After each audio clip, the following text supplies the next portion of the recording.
Hey guys, welcome back to the Real Estate Monopoly. My name is Kerwin, and today is a very special day with a very special guest. But I actually have my brothers here with me. Hey, Kenny and Jeff. Hey, Hey, how you how you guys guys doing? doing good, man. Doing good. Awesome, awesome. Well, we had to bring them on because we have an awesome guest today. His name is Hunter Thompson. Hunter Thompson is a full-time real estate investor and founder of ASIM Capital. Since founding ASIM, Hunter has helped more than 400 retail investors acquire over 150 million of mobile home parks, self-storage, retail, office, ATM machines, and cryptocurrency assets. Hunter is also the host of Cash Flow Connections real estate podcast, which I've been listening to and I love. And he's received over 1 million downloads, which is awesome. And if you can see behind us, if you're watching on video, he's also the author of Raising Capital for Real Estate, which hit #1 on Amazon in real estate sales and selling. Hunter, please introduce yourself to the audience. And if you could, we would love to kind of get some context as to kind of your life before real estate. Sure. So first of all, honored to be on. Really excited for you guys and seeing what you guys are building, and it's really impressive. And the work you're putting in now is going to really pay dividends later. So, and we can talk about that as well. So Thank you. I have been in this business for about 10 years and gotten this business right out of college. Was really drawn to the timing of the real estate market just because the real estate market had collapsed. But I was really insulated from that risk because I was still in college at the time.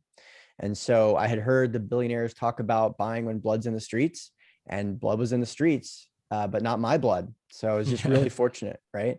And in all seriousness, if I was a little bit older, things would be very different. You know, if I had been leaving college in 2005, moved to California where everyone was making money hand over fist, flipping houses, I probably would have done the same thing, you know? And I know some really savvy people that lost a lot of money during that time. So I'm definitely humbled by that experience in a weird way, because for the people that are entering the market now or have entered in the last 5 or 7 years, very few of them know what it's like to go to a real estate conference and have everybody have their head in their hands. Yeah. But I know what that's like. But I didn't get to experience that financially, but I've seen what it looks like when you go to a networking event and people are concerned and people are crying and divorces are happening and kids are having their college funds taken away. I know what that looks like. But that's the time to buy. Yeah. And by the way, that's what it always is like. You know, if you look at the chart of real estate prices, you go back and you look at 2008, you go, man, how cool would it have been to be in the business back then? That's what it was like. Yeah. And so when you see corrections happen, it always feels like that. Entrepreneurs, real estate people always say, I can't wait for the next correction. And then it happens and they go, well, not like this. Yeah. That's not what I meant.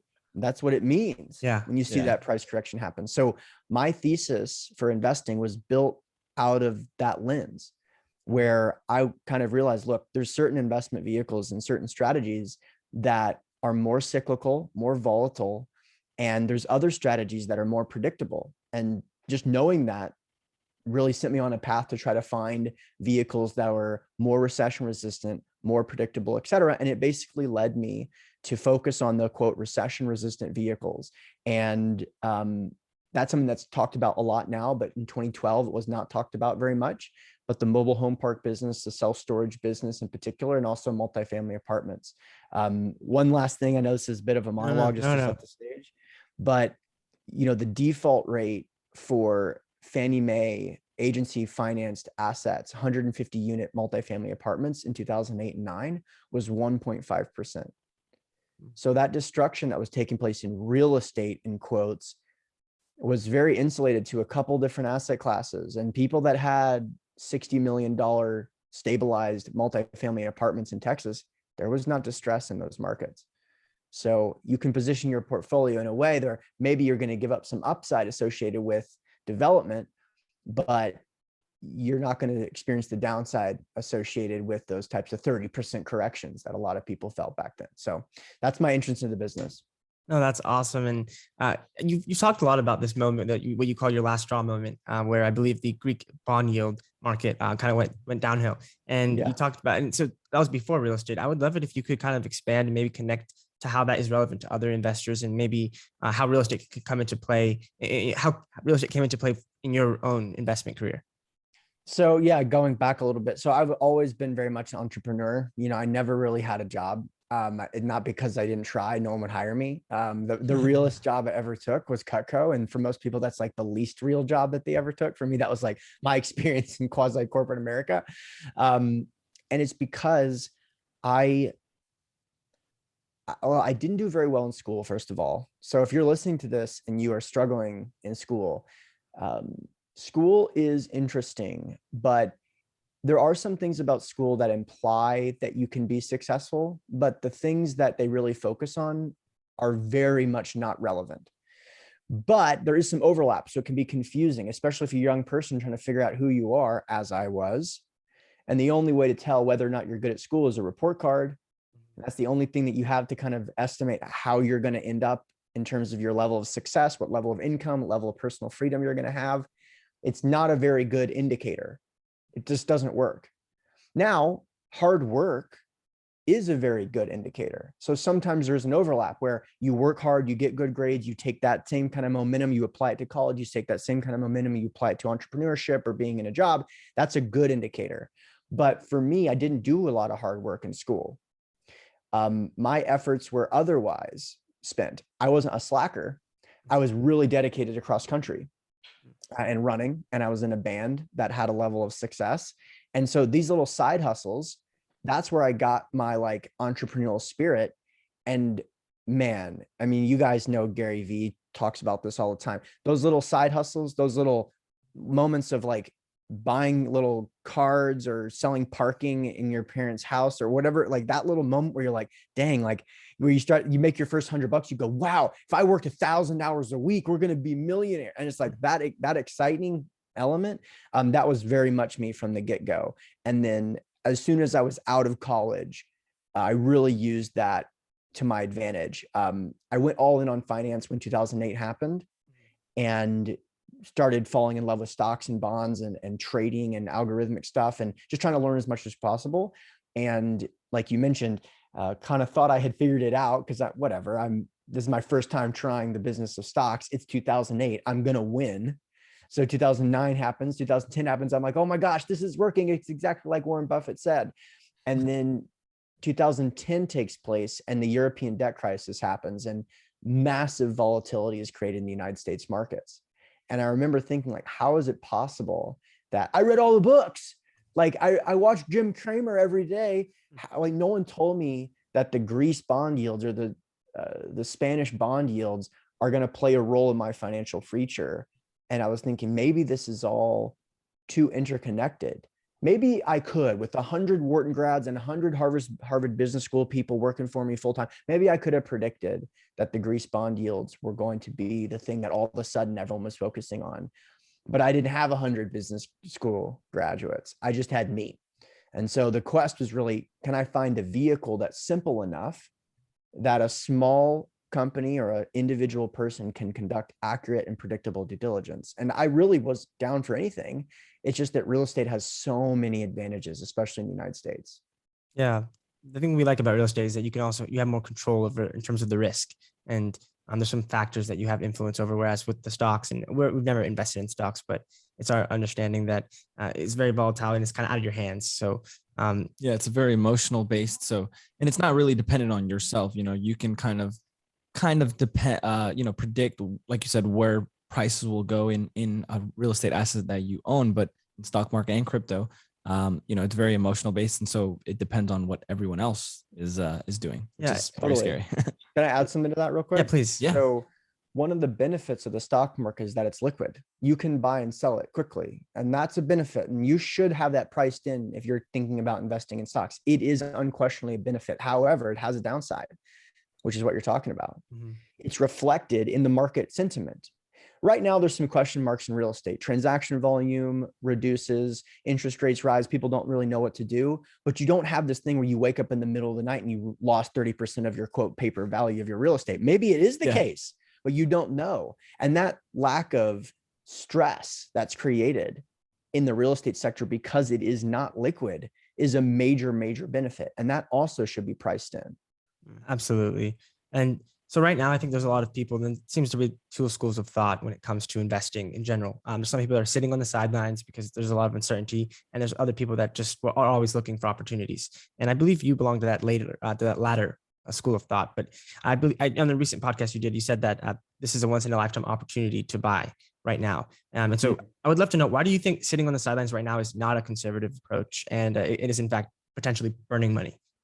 Yeah. So let me add something really important to that. So I'll answer your question as well, but you got to think about when I started in this business, what the market dynamics were. And so the first meetings I was going to, everyone was telling me, this is a once in a lifetime opportunity. Back the truck up. But dude, I didn't have a big truck and I didn't know what I was doing. So what was I going to do? And so the cool thing about real estate is that while it's funny that you say that, I say that because I am in that place where I have confidence, I have knowledge, I have a network, I have a balance sheet, I can get millions of dollars. But when I got started, didn't have access to all that. But here's the cool thing. Real estate is such a cool vehicle that I was dedicated. I built up my knowledge. I built up my network. I built up my confidence, so much so that the deals I saw in 2014 or 15 were better than the deals I saw in 2010, because you can grow those things faster than even the best market correction in the history of commercial real estate. So while I'm saying it is that moment, I'm always saying that, right? It's always the time to go all in on real estate. If you don't know what you're doing, you don't want to try to borrow a bunch of money, leverage to the moon, all that stuff. But the cool thing is you don't have to time it. If you're participating intelligently, you will win. And as long as you don't make massive mistakes. So I personally believe, and now, let's segue into the market dynamic, because that's really what you're asking. I'm trying to make the case that it's always a good time to go all in on yourself and make a big bet on your education and your confidence and your knowledge and your network. But in terms of today's market dynamics, over the last 2 years, central banks all around the world have printed about $10 trillion. And that slushes through the economic environment searching for yield. And I gave a keynote presentation about this recently. I'll keep it brief just for the purposes of this podcast, but the world and the entire financial sector is built on bonds. The bond market is the largest market in the world. It's $119 trillion. It's bigger than the cumulative stock markets of the world. And more importantly, it's the foundation of financial instruments. It's the quote, lowest risk or zero risk financial instrument, meaning that when the bond market moves because of its size, because of its risk profile being the foundation, everything else moves. And so what's happening right now is because trillions of dollars have been printed, you have consumer price inflation, you have asset price inflation, and demand for bonds. And so what this means is that bond yields are lower than inflation rates, meaning that they're either negative in real terms or negative even in gross terms, like Japanese bonds, negative, Central Europe bonds or bonds in Europe are negative. And when you account for inflation, they're almost negative everywhere. Like the 10-year in the United States, for example, is a negative instrument, meaning that you're going to lose money in terms of purchasing power if you buy it and hold it for 10 years. Is this making sense so far? Absolutely. Yeah. And I think this is why real estate is such a great investment, right? And this is why some capital focuses on the different asset classes that you do. Exactly. So the question is, are bond traders and bond investors going to accept negative yields? No. Right? They're not going to just be like, hey, I got this idea. We can only lose 1% a year for 10 years. They're going to move into riskier assets, right? They're going to move from bonds into stocks, from stocks into real estate, from real estate into ETH, from ETH into Dogecoin. And that's where we start having this stuff happen. Yeah. Right. And so because people are searching for yield, and this is not a small number, this is trillions of dollars searching for yield. And you've got the largest cash dry powder amounts in private equity, and United States real estate, particularly multifamily, is just sitting there with this incredible supply demand imbalance. And this tsunami of liquidity is going to crash on United States real estate. And I want to surf it as opposed to get my net worth eroded by inflation.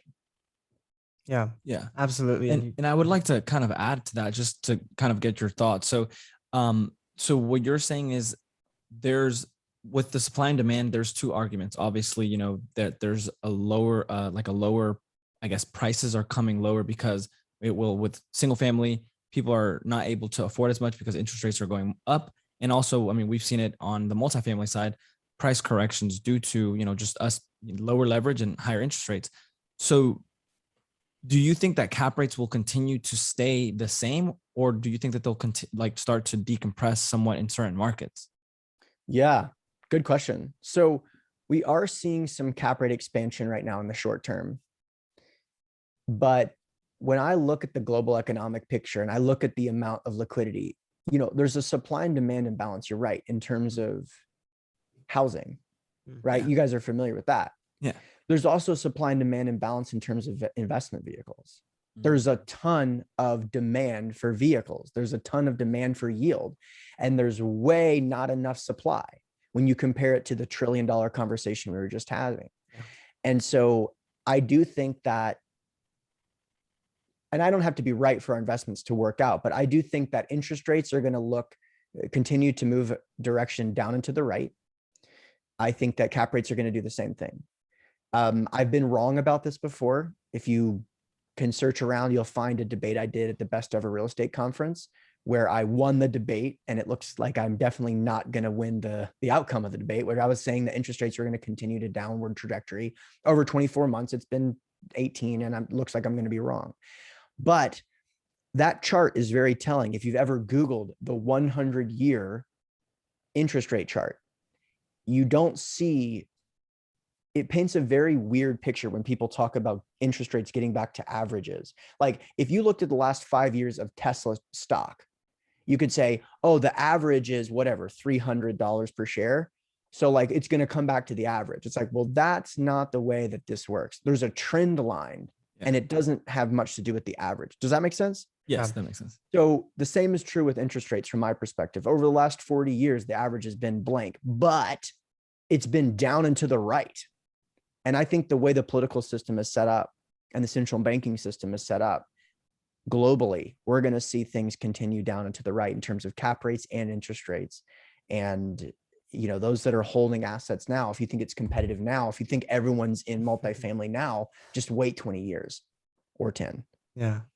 So what kind of advice do you have for someone who's maybe starting out in the real estate space? And we can kind of tailor your advice for both active. So you can maybe give a separate piece of advice for an active investor and a passive investor to kind of break into the industry right now with that climate that you just described.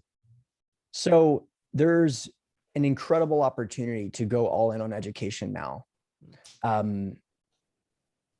You now have access to very high level conversations for free because of the podcast medium. And I'm a big proponent of it, as you guys know, and I'm super happy to see that you guys are taking advantage of this, because how awesome is this? Yeah. Right? Free college. Totally. And by the way, I'm fans of yours, and I know you guys are in Raise Masters, which is awesome. And I'm very grateful for that. But let's say you weren't in Raise Masters. Mm-hmm. Let's say you just met me and you said, hey, like, I'd love to pick your brain for 30 minutes. Unfortunately, I'm going to say no 100% of the time. Right. Yeah. But you've got, I got 3 $100 microphones. I go, I'm there. You know what I mean? Yeah. So it's really powerful, which is really cool. So you can go all in on education. There's no reason not to build up your platform. And I really am a believer in, once you do find one person that you want to go all in on in their worldview, make a significant investment in whatever online programs they have, because that is going to be way more valuable than most anything you learn in college.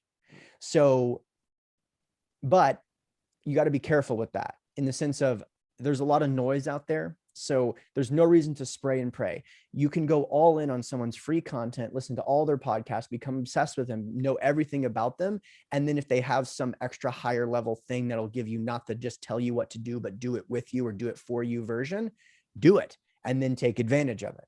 And that's the model. Yeah. That's the model. Well, that's awesome advice. And in terms of like a passive investor, would you recommend something similar where they kind of approach the education first? And I guess, let's say they wanted to transition into the action step. How would they go about identifying an ideal sponsor? And I know you guys have a very extensive due diligence process, and I think your ASIM Capital kind of like you're meeting that need where the operator, you guys are vetting them for your passive investors, so they kind of understand your due diligence process. So if you want to touch on that as well.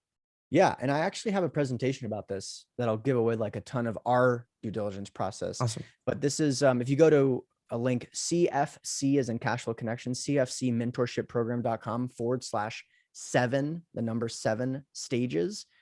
You can find this presentation. I did a keynote presentation, but basically, I think that a lot of people make the mistake of looking at the specifics of the deal to see if they should invest in it. And the reality is the more sophisticated you become, the more you realize that it's all about the underlying principles making the key decisions. And if they're going to do the right thing when things go wrong, which they almost always will. I've invested in, I think, almost 40 syndications. Only one of them has gone to pro forma. Every other one has been above or below. And the one that went to pro forma was a pref equity deal that was like, there's a ceiling and it hit the ceiling and that was it. You know what I mean? Right. So the point is, it's all about how you go. It's not going to be like it looks in Excel, because there's real people, real tenants, real problems, natural disasters, everything in between. And it really just matters what the integrity is of the people and their willingness and ability to do the right thing. So most of our due diligence process, which there are 7 stages of it, it's all about first vetting the sponsor directly. And then every other stage we go through, it's reading between the lines to see if the sponsor really knows what they're doing. So when we're looking at the underwriting model, when we're looking at the property specifics, when we're looking at the legal documents, it's all there to see, are they trying to put themselves in a position to deliver for their investors? And to be completely honest, it's very difficult to do the level of due diligence that I think is needed in this business for most passive investors. Because if you have, like, say 50 or even $250,000 you're investing, are you really going to spend 100 hours on due diligence? Are you going to fly around the country looking at deals? Are you going to run background checks on all the principals? Probably not, because you're doing what most accredited investors are doing, trying to make more money. Yeah. You know what I mean? Doing your job. Yeah. So we created a company where that is our job. So we can do it on behalf of investors where, we have a group of passive investors. They rely on our due diligence process. Our economics generally come out of the sponsors' pockets. And it's a good way to, leverage someone else's expertise, basically. Yeah, I completely agree. I don't know if you have anything to add to that. Oh, that was awesome. Yeah. Because I do want to kind of like pivot now. So my brothers and I, we of course are 3 and we're working in the multifamily business. So we each have our own talents and our own skills. And in your book and throughout your content, you talk a lot about unique ability and identifying that. And so I would say I'm the marketing, Jeffrey's investor relations, and Kenny is acquisitions. And I just wanted to know, what would you recommend people kind of how should they approach identifying their unique ability? And does that ever kind of, I guess, hint at whether somebody should be an active or passive investor? Well, man, I mean, I think everyone should be a passive investor generally. I mean, even if you are really good at making money in real estate, most of the real estate people I know have significant passive investments as well, because it's just good from a portfolio standpoint, right? And a wealth creation standpoint. But, everybody, the reason passive investing really resonates with me is that I personally think the economics are, man, if you have a sponsor that really knows what they're doing, they can make up for the economics. So like, think about it like this. There's a multifamily operator we work with that has $1 billion under management. If the split is 70-30 above a pref, they're only taking 30% of the deal. Like, the reality is, if I tried to compete with them in that market, they would still be twice as good as me. You know what I mean? So if they're twice as good as me, they're only taking 30% of the deal. I'm probably better off economically. And that doesn't even get into the fact that I'm not doing anything. There's no time requirement. I'm not signing on the loan. I don't have to do the deal. So I'm just a big proponent of it. But yeah, I mean, in terms of your unique ability, this is a concept Dan Sullivan talked about in his books. And it really just helps align your life to the things. I'm just a big proponent of focusing on your strengths. There's no reason to focus on your weaknesses. It helps you live a better life and make a lot more money. And this is one of the many reasons I don't like school and didn't do well in school. You're supposed to be kind of good at everything. 50 minutes in art class, 50 minutes in math, 50 minutes in science. And it's like, that is the opposite of how the market works. Absolutely. The market is like, dude, this dude just did 16 hours a day in math for 10 years. We need someone in the math area. Who are we going to hire? That guy, not someone that's been like kind of good at everything. It's also important from a marketing standpoint. If you can be known as the guy of your particular niche, you can make a lot of money. If you're just known as an interesting person, what happens is you're not known. So all you guys mostly know me for one thing, which is raising capital, right? But in this conversation, it's been revealed that I know a little bit about other stuff as well. But the only reason we were able to have this conversation is because I am known at all. So as a person, I want to come off as intelligent. I don't want to come off as one-dimensional, but I put that aside to ensure that I can get your attention just for a second. And if I can get that, perhaps I can show you that I know what I'm talking about in other areas. Yeah, it's funny you mentioned that. Jeff and I and Kenny, we all took a leave of absence from college, and it's to focus on real estate. And I know in the past, a recent interview you did, you mentioned that if there was a student that you were speaking to right now, and they were considering going into entrepreneurship and dropping out of college, I think you said you wouldn't recommend that. Can you expand on your stance on that? Of course, this is just your opinion. Yeah. So I don't have kids, but that's like the next stage of my life, most likely. And this is something that comes up. And, my parents definitely allow me to do anything I wanted. They wanted me to live like a free life, but, they definitely told me like, you should get a job in the real estate sector if you want to work in real estate. And I think that's the right guidance to give everyone. Someone says they just want to start their own company. It's usually, hey, don't do it. It's hard and it sucks and you probably won't succeed. And that's just the math. That's just the reality. Yeah. But the right people don't care. The right people don't care what you say. So they're just going to do it anyway. So, and that's the kind of attitude you have to have if you're going to be successful as an entrepreneur. It's like, it does not matter what you say. What matters is I have a pretty good blueprint from success. I have a mentor in the business. I can have a network of people that I can reach out to solve some problems. And that's the way it's actually going to work. That tenacity that you have to have as an entrepreneur, because you're going to be faced with challenges that other people can't relate to. Yeah. And you also touched on your niche. You're known for like raising capital. And that's something that honestly, we would love to kind of really lean into our own niche and our own strengths. So any advice for someone who's kind of looking to identify their own niche and really stand out in an industry like real estate? Yeah. So, and I think I did talk about this in some of the modules or whatever, but, in terms of who you want to cater to, let's talk about the client side and then like the vehicle side. Okay. So the same answers for both. So if you have ever gone through one of these processes where you're trying to identify your avatar, for me, this seemed a little bit silly. And I was trying to imagine this like 35-year-old dude that loves to deadlift. And it's like, okay, like what is going on? Like, this is just me. Like, okay, whatever. So, I always felt a little bit like it was a little too much for me to try to get into that mindset of like imagining some imaginary person. And instead, I just was like, who are the actual people really that I do love to cater to and do love to work with, my ideal clients? And I just picked one person and went all in on built a business around that person. Basically, I was like, if I could build a business where this person would be like, holy crap, this is a solution I love. And I would probably attract other people like that person. And that's exactly what Raise Masters was. And the guy is named Logan Freeman. And he has raised tens of millions of dollars with us. He's done millions of dollars of deals with other members. You guys may know him as well. Yeah. He's spoken at our events. It was like, he was the first person to move forward. And guess what? There are other Logan Freemans out there. And I'm looking at some right now, So that's the same thing for the other stuff as well. But when it comes to what niche, what vehicle you want to be in, I think people make a big mistake of focusing on the vehicle as opposed to the people.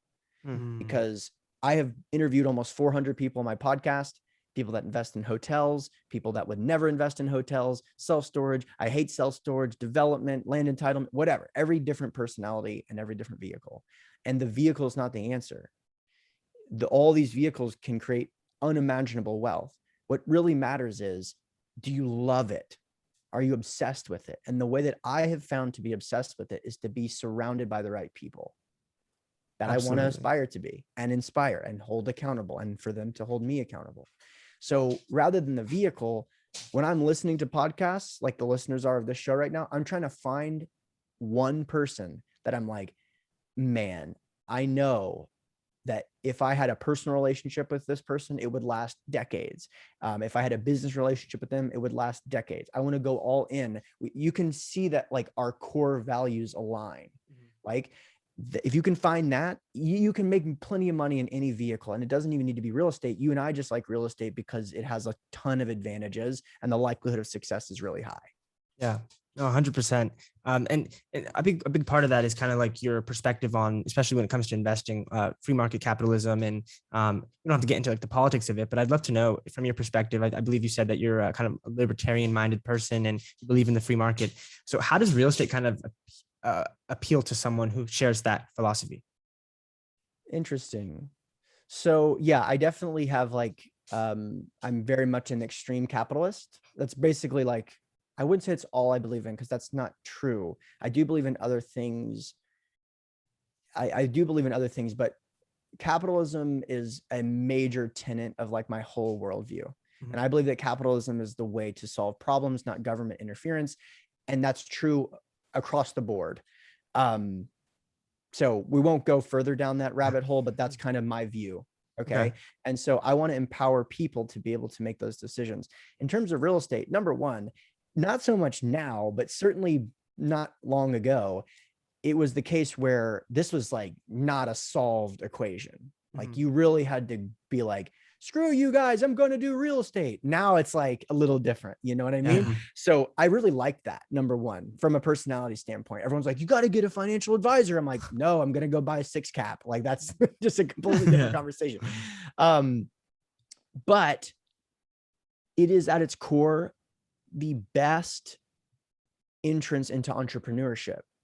And that's why real estate's created more millionaires than anything else. It has also created more bankruptcies though, because it is a very low barrier to entry. You can get into real estate pretty easily, but it allows you to taste entrepreneurship. You can taste it as a side hustle. You can taste it as a W-2. You can taste it as a full-time job. You can taste it where you're selling it. You can taste it where you're investing it. It's just easy to get into this business. And that is such a freeing concept. I know endless people that have achieved getting out of the corporate structure through this vehicle. And I think going back to the conversation about capitalism, man, dude, it's just so crazy. We all know people that were super, super communists in college, and then they made $100 grand and they're like, so let's talk. I'm sorry about those DMs. It's a great point. Right. Yeah. But guess what? Me too, guys. I was super, super left-leaning, super socialist inclinations. I had some very weird mixed up ideas in my mind, but guess what ended up happening? I did make $100,000 in a year. And I was like, wait a minute. I only made $60,000 this year, and that sucks. And so the rest is history. No, that's awesome. I mean, completely agree. I mean, we grew up in that similar environment. And so once we got into real estate, it's like the gateway to a different way of thinking. So it's awesome. Totally. And you recently did a podcast episode on your show about how in the future, we don't know if it's a near future, but I think you argued it was probably more in the long distance future. The US currency might be removed as the world currency, reserve currency. I would love to know how you view that would impact real estate investors if that were to happen. Yeah, I'm not 100% sure that that's going to happen anytime soon. But the cool thing is when you own quality assets, it doesn't matter on which currency they're traded. Right. So I think a lot of people are concerned, but they haven't really quantified that risk. Like, what would that mean? Like if you have a 230 unit property in Austin, Texas, that's worth $10 million. If the currency collapses and now it's worth 100 million, it doesn't matter. It's compared to what? Compared to the price of rice, compared to the price of Bitcoin, compared to like, we don't care. Like I don't have $100 million of US dollars. That would be bad if the currency collapsed, but maybe I've got a very small percentage of my net worth in US dollars only because I'm waiting for the next deal to come. So that's a good way to protect yourself against that. Buy quality assets and borrow money. If you think the currency is going to collapse, it's probably a good idea to borrow money to buy really quality assets and then you can pay them back in useless dollars. I don't think that's really going to happen. I don't think that's a good strategy, but I do know for a fact buying quality assets is a good strategy. Yeah. And it also helps you, like I think you mentioned earlier, hedge against inflation, which we know for a fact is happening right now. So That's exactly right. yeah, That's exactly absolutely. right. Well, it is time. I don't know if Kenny or Jeff, before we get into our speed round, I don't know if they have anything to add. No, I think, yeah, that's a great point. So Awesome. All right. Well, are you ready, Hunter, for our speed round? Let's go. Awesome. All right. Well, number one, what is the number one thing you would do differently today that you weren't doing when you first got started in real estate and entrepreneurship? So like, how have you transformed since then? Okay. So, I mean, look, the reality is I don't want to butterfly effect myself out of existence because I truly love my job, right? Like if I had an extra $100 million, I think I would be doing this interview right now. You know what I mean? that. Maybe Yeah. I would have like another home or something, you know, but it's not really consequential. I love the things I do every day. I'm very, very fortunate for that. And the things that I did to get me in this position, like I wouldn't want to change that, but I know what you're asking. If I could give guidance to someone that's like trying to follow my path. So, from the real estate side of things, I'll keep it kind of technical. Early on, I was super obsessed with cap rates, as most people are, but you know, there's something to be said about buying more primary assets, more quality assets, and more primary markets. For a lot of reasons. Number one, if you can add $100,000 of NOI to a 10 cap or a 5 cap, you'd much rather add it to a 5 cap. You're going to get twice the equity multiple, right? So if there's an undervalued asset, you're going to get much more of a bounce in the 5 cap than a 10 cap. Another thing though, is that there's a lot more participants necessarily in lower cap rate markets. That's why it's lower cap rate.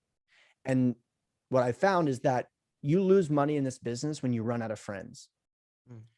So if you start in a tertiary market in a mobile home park with 30 units and no one wants to buy, but you get a 14 cap, cool.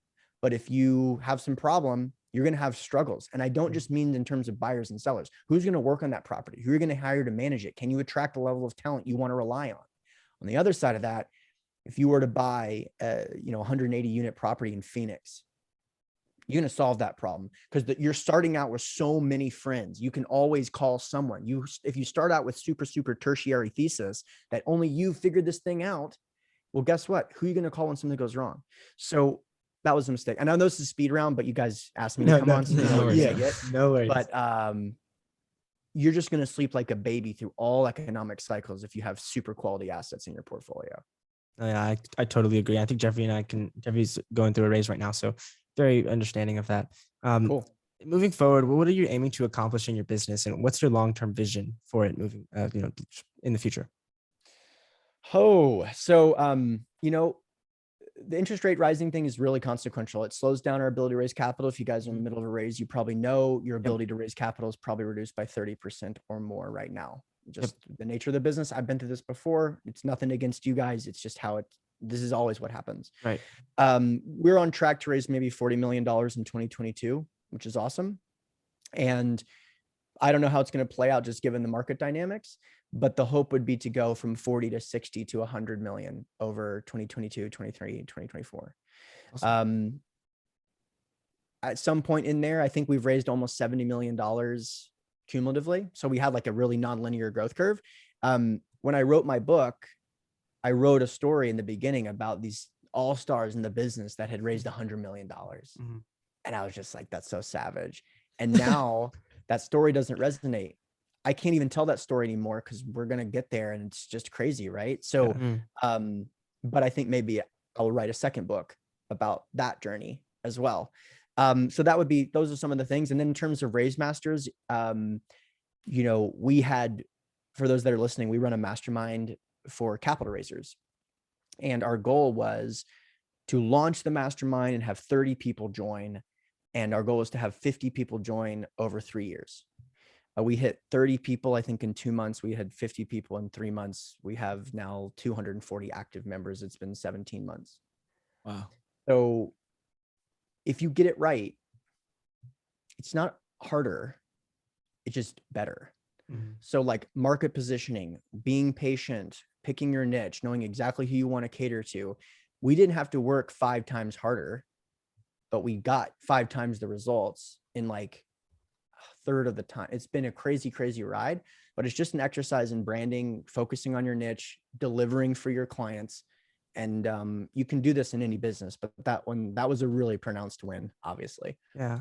Race Masters is awesome. We've gotten a ton of value, and we've only been in it for a few months, so we love it. Can't recommend it enough.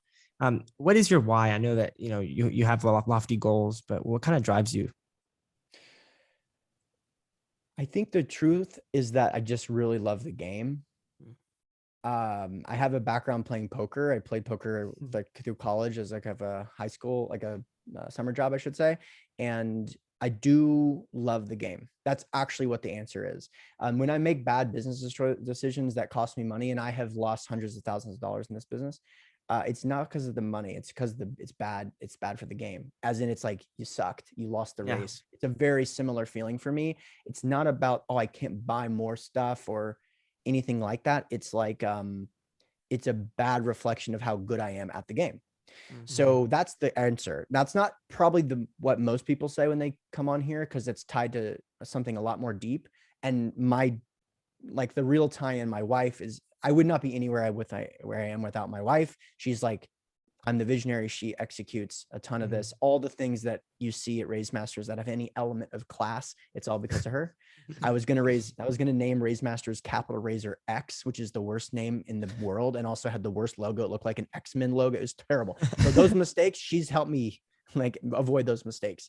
But the real reason why I love it and why I'll work 12-hour days is because I just love the game.